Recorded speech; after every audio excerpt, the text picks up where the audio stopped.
I've always been the one holding my family together. My name is Anna, and for as long as I can remember, I've been the responsible one, the dependable daughter who gave more of herself than she ever received in return.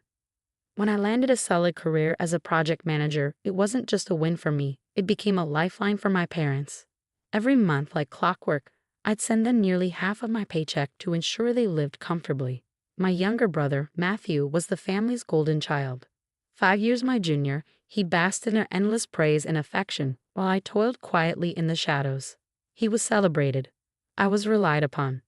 For years, I believed that if I gave enough of my time, my money, my energy, one day they'd see me, not as their safety net, but as someone worthy of love and appreciation. That hope shattered when my mother made an unbearable demand. I was to cancel my wedding to save the family business, a business Matthew had driven to the brink of ruin with his reckless spending and poor decisions. The call came just days before my wedding. "Anna, we need your help," my mother said, her voice devoid of doubt or hesitation.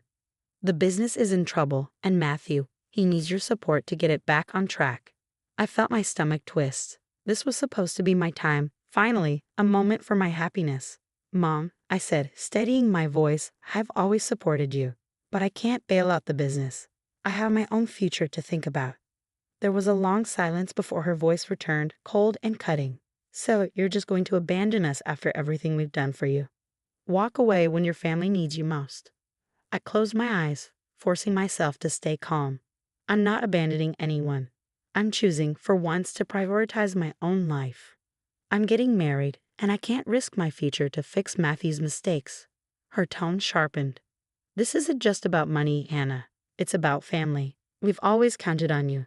If you don't step up now, the business could fall apart." The weight of her expectations crushed down on me. It was as though my dreams didn't matter, as if my life existed solely to serve them and shield Matthew from the consequences of his actions. "I can't, Mom," I said firmly.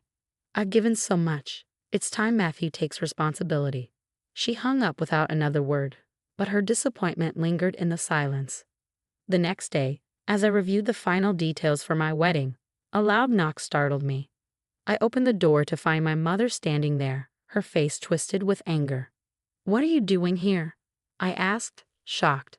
She shoved her way inside. "How could you?" she spat. "How could you turn your back on us when we need you the most?" I stepped back, her fury leaving me momentarily speechless. "Mom, I've given you almost half my salary every month for years. I've done everything you've asked of me, but I can't throw my future away to fix Matthew's mistakes." Her eyes narrowed, and before I could react, she slapped me hard across the face. The sting was immediate, but the deeper pain was in my heart. "How dare you talk to me like that?" she shouted. "After everything we've done for you, this is how you repay us. You don't disobey me, Anna. You owe this family everything." I clutched my burning cheek, tears threatening to spill. This was it, the moment I finally saw the truth. To them, I was nothing more than a provider, a resource. My sacrifices, my love, my support, it would never be enough. Fighting back the tears, I took a shaky breath. "Mom, I love you, but I can't keep sacrificing my happiness to fix everyone else's mistakes. I won't let you control my life anymore." She sneered, crossing her arms. "Fine, don't expect us to be there when you come crawling back. You're making a huge mistake, Anna. Don't come running to us when your selfishness catches up to you." Her words were sharp, designed to wound, but for the first time, they didn't cut as deep. Instead, I felt an unexpected sense of liberation, as if a weight I'd carried for years was finally lifting. I didn't need her approval anymore. This was my life, and I was finally claiming it. After my mother stormed out, I stood motionless in a quiet apartment, letting the gravity of what had just happened settle over me. My cheek still stung from her slap, but it paled in comparison to the clarity that had just taken root. I had spent my entire life striving to be the perfect daughter, the dependable one, the provider. But to them, I was never more than a means to an end. That evening, Daniel came over to finalize wedding plans. The moment he saw my face, his brow furrowed in concern. He stepped closer, gently brushing his fingers against my cheek. "Lindo, what happened?" I tried to hold it together, but my voice wavered as I recounted everything. "My mom came over. She slapped me and demanded I use my savings to bail out the family business, right before our wedding. Daniel's face darkened, his jaw tightening. He pulled me into his arms, his embrace firm yet comforting. "Anna," he said softly but with resolve, "you don't deserve this. You've given them so much, and they just keep demanding more. It's not fair." "I know," I whispered, my voice barely audible. "But it's hard. I've spent my whole life trying to make them proud, trying to be the one they could count on. And now, it feels like they've never seen me as anything more than a source of support." He cupped my face, his eyes meeting mine with a tenderness that melted my defenses. "You're not just their support. You're a person, Anna. You have dreams, and those dreams matter. You don't need to feel guilty for choosing yourself." His words, simple yet powerful, struck a chord deep within me. For the first time, I felt truly seen. Daniel wasn't just my fiancé, he was my safe haven, the one person who stood by me unconditionally. We spent the rest of the evening together, going over wedding details and talking about our future. For once, I felt like I was moving forward, unburdened by the expectations that had always held me back. In the days leading up to the wedding, the messages from my mother didn't stop. Texts, voicemails, emails, they poured in relentlessly, each one more intense than the last. "Anna, you're making a huge mistake," one read. "When this wedding falls apart, don't expect us to welcome you back. Family comes first, and you're putting yourself above everyone else." I deleted the messages without responding. The guilt and shame she tried to heap upon me no longer had the same power. Choosing myself wasn't selfish, it was necessary. The night before the wedding, my Aunt Julia called. She had always been one of the few family members who genuinely cared for me. "Anna," she said gently, "I've heard about everything with your parents. I just want you to know that you're doing the right thing. You've given so much to this family, and you deserve to be happy." A lump formed in my throat. Aunt Julia's words were a balm to my soul. "Thank you," I whispered, my voice thick with emotion. "It's just hard. Letting go of everything I've done for them feels like abandoning who I've always been." "You're not abandoning who you are," she replied. "You're finally embracing who you've always been meant to be. Choosing yourself isn't wrong, it's brave." Her words stayed with me as I prepared for my wedding the next morning. A surprising sense of calm washed over me. Gone was the usual anxiety that accompanied family gatherings. Instead, there was quiet determination.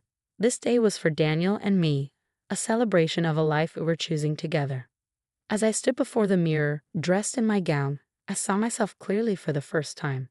A woman free from the crushing weight of her family's expectations.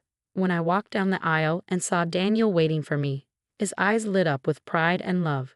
It was a look that said, "I see you, Anna. All of you."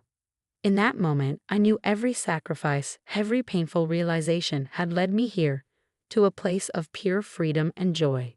We exchanged our vows, promising to stand by each other in ways I had never experienced before. Daniel's words about supporting my dreams and valuing me for who I was, not what I could provide, felt like a soothing balm, healing years of pain. The reception that followed was small, intimate, and filled with genuine love. Surrounded by people who celebrated me simply for being myself, I felt at peace. For the first time, I was living a life on my terms. In the days after the wedding, Daniel and I packed up and moved to Austin. It was the start of a new chapter, a fresh beginning in a city where we could build a life free from the shadows of my family's demands. The transition wasn't without its challenges. Just days after settling into our new apartment, I received another message from my mother. It was blunt, harsh, and filled with accusations. "You've abandoned your family. You chose yourself over us. When things go wrong, don't expect us to be there for you." The words stung, but this time, they didn't carry the same weight. I read them with a newfound resilience, recognizing the same manipulative tactics I've faced my entire life. Guilt-laden words meant to reel me back under their control. But now there was no pull, only a quiet strength, a certainty that I'd made the right choice. Daniel noticed the change in me one night as we sat on our balcony, overlooking the Austin skyline. He wrapped his arm around my shoulders and said, "Anna, I'm proud of you. I know it hasn't been easy, but you've come so far. You're free from all of that now." His words were simple, but they filled me with a sense of accomplishment I hadn't realized I was craving.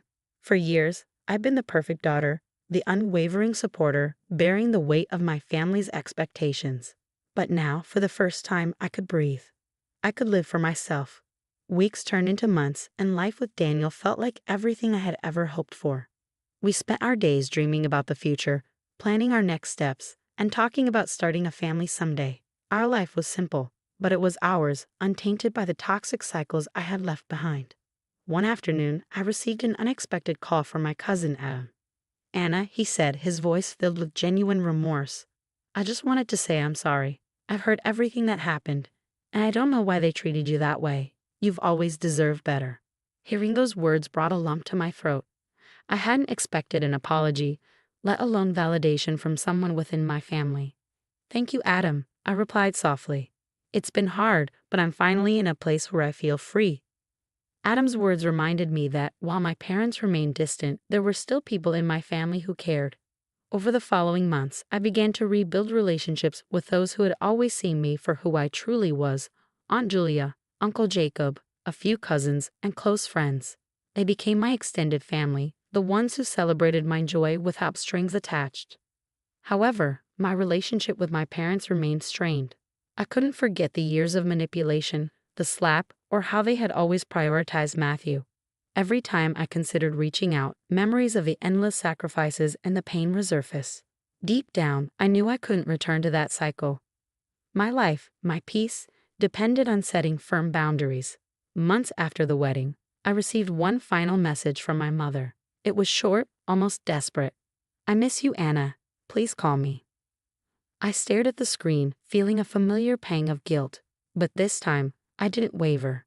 I glanced around at the life Daniel and I had built, the peace, the independence, and I knew exactly what I needed to do. I replied with a message that was both kind and resolute. "I'm happy with the life I've built. I can't go back to what it was. I need to move forward." As I pressed send, a wave of closure washed over me. It was a quiet victory, a final release of the past and all its burdens. I had chosen myself, my happiness, and my future. I looked at Daniel, at the life we were building together, and for the first time in my life, I felt truly free.